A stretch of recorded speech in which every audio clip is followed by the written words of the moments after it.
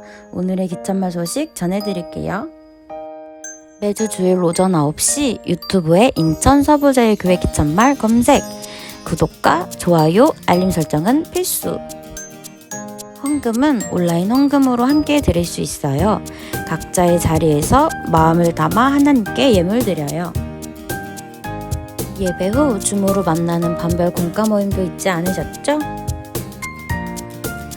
기참말 이달의 말씀 챌린지 5월의 말씀은 요한복음 8장 12절 말씀입니다. 말씀을 굳게 서는 기참말이 되길 소망합니다. 오늘의 기참말 광고는 여기까지. 다음 주에 새로운 소식과 함께 만나요.